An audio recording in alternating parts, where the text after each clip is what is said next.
Can both sides see beyond the political problem at hand and admit that we have a life preservation problem on our hands?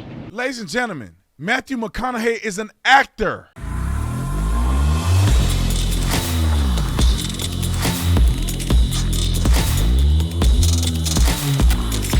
This video is brought to you by The Officer Tatum Store. The Officer Tatum Store. Make sure you get your merch. Links are in the description section. Click on any of these items that are coming soon so you can already be ready for them. As soon as we launch them, they will be at your front door. Also, Fathers Matter, I told y'all the hats are gone. You can't get no more. They sold out. Now, we're going to try to recover the hats. We're going to try to get them to you before Father's Day, but you probably missed out on that one. But you still can get your daddy a shirt. Fathers Matter shirt, Jesus Lord shirt, any one of these shirts, you can get it for him. Get it now. Use discount code United We Stand, and you can get whatever you need, 20% off. Ladies and gentlemen, like and subscribe to the channel. Hit the bell so you get notifications anytime I go live and make a video. Make sure you still subscribe to this channel. Let's get into this. I want to talk about Matthew McConaughey. For anybody that know anything about Matthew McConaughey, you know that his profession is acting. He's an actor. And so the White House had him come to I think it was the press room or whatever, to act. Ladies and gentlemen, it doesn't matter what he said. It doesn't matter how he said it. He's an actor. And let's be honest, if he had a different viewpoint than Democrats on gun legislation, he would have never been there. They don't care if he lived in Uvalde or not. He was born in Uvalde or not. They wouldn't have had him there. I want y'all to listen to a little bit of what he said, and I'm going to tell you, and I'll have some commentary about it a little bit after. Roll the clip. Let's start giving us, all of us with real leadership, let's start giving all of us good reason to believe that the American dream is not an illusion. So where do we start? We start by making the right choices on the issue that is in front of us today. We start by making laws that save innocent lives and don't infringe on our Second Amendment rights. We start right now by voting to pass policies that can keep us from having as many Columbine, Sandy Hooks, Parklands, Las Vegases, Buffaloes, and Uvaldes from here on. We start by giving Alethea. All right. Y'all know where this is going, because I know he's gonna go down this path. This is emotional trickery. I wish they wouldn't use the death of these kids to push legislation, but they have to. They have to bring their names up and show tennis shoes to convince people in the midterms to vote. Now, let me talk about this for a minute. I think some people may feel like that what he said sound good. Of course it does. The dude is a great actor. He could be a villain. He'll sound like a great villain. He got movies, shoot 'em up, and plenty of movies he's in. You think that some of y'all see him in these movies and think that's who he is in real life. He's a great actor. Why do I have a conflict with what he said? Because he said all of that to talk about gun laws. Ladies and gentlemen, gun laws, what do you expect going to happen with a gun law? We already have laws on the books. And let's talk about red flag laws real quick. Red flag laws, generally speaking, especially if they try to do it on a federal level, there's no reason to do the red flag laws on a federal level. No reason. But what they want to do, and they're not telling you, so I'm going to tell you in place of their lies and deception, is that they want to be able to flag anyone that they want to and take their guns. Being a danger to yourself or others will get you petitioned to a mental health facility if there is proof that you're a danger to yourself or others. Being petitioned to a mental health facility can have you lose your rights to keep and bear arms. Now, how is that a problem at the federal level? Because they believe people on January 6th are a danger to the public, and they could easily say that none of those people should own guns. And then none of the people who supported Trump, who's an out of control dictator, Hitler, should own guns. Saying the phrase "Let's go, Brandon" will put you on a terrorist list, and then they deem that you are a terrorist and you shouldn't own a gun. This is what the federal government wants. How do we not see this? with the age restrictions. Explain to me this, ladies and gentlemen. Why don't they make the rifle age 25? Why 21? Why not make you be 25, 26 before you can own a rifle? Isn't it a bigger responsibility according to them? I've never seen a person have a bottle of yak and go around and hit kids over the head in a school massacre. No, they use guns.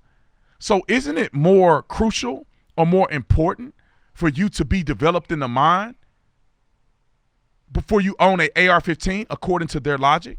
The answer is yes. You need to be 25, I think, before you can rent a rental car. But somehow 21 is a magic age according to who? It makes no sense.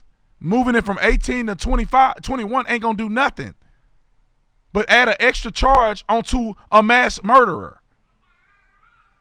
Why do you say that, Mr. Tatum? I'm going to give these stats every time I get on the radio because I think you guys need to be aware of them. The overwhelming majority of mass shootings are done with handguns. Like 1,300 to 107. Meaning 1,300 are done with handguns. Incidents are with handguns. And 107 are with AR-15s. The age that is represented the most in mass school shootings are ages 17, 16, and 15. Those are the top three represented ages. 17, 16, and 15. I'm not the smartest tool in a tool bag, but you can't get a rifle at 17 in most situations. You definitely can't at 16 and 15. So, and you definitely can't in any of those ages get a handgun. So explain to me that most shootings are done by 17, 16, and 15-year-olds using handguns, and somehow the law is stopping them. The foolery is what bothers me. The play on emotions. They want to play your emotions. Nobody want to see kids get killed. Nobody want to be in fear for their life. I don't want to walk around with a gun every day, but that's the cost of being free. The cost of being free is that things like this could happen. So what do? You own guns so you can defend your house. You put people with guns in these schools so you can defend your children. It's really that simple. You cannot punish an entire nation because of the actions of a few over 51 years. If you think of how many guns that are circulating, how many people do not commit crimes with guns, it is asinine to think we should be considering any laws, that we should even be talking about mass shootings as if it's a pandemic or epidemic. We shouldn't even be talking about it. Because they conflate two things. They don't want you to think about the difference between a school shooting, a school mass shooting, a mass shooting, and a shooting. They don't want you to think, they don't want you to make a difference there. A mass school shooting is like what happened in Uvalde, what happened in Parkland. There are a lot of other school shooting scenarios that happen between two students in a dispute that's escalated. If you look at gun violence on campuses and schools between K through 12, the majority of school shootings are from an escalated dispute, meaning two kids or people on campus had a conflict, and that was escalated. It wasn't a situation where a person blindly go into a school and shoot them up. The other large percentage of school shootings are accidents.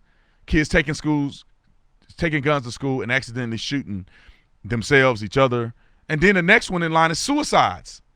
That's 50% of all of the shootings that go on in the schools are escalated disputes, suicides, and accidental shootings. 50%.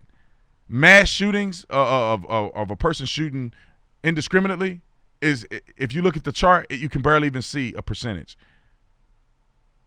But why are they making it a bigger deal than what it is? I understand that kids died in Uvalde. It was horrible. There's a lot of things that should have been done differently in Uvalde on everybody's part. And I have faith that that will never happen again in Uvalde or any other small city because they've learned from that experience. However, why are they going after the rifle? Why are they going after the AR-15? Why are they calling the AR-15 an assault rifle? Think about this, ladies and gentlemen. Why are they calling it an assault rifle? That's not what it's called. AR-15 means Armalite rifle, not assault.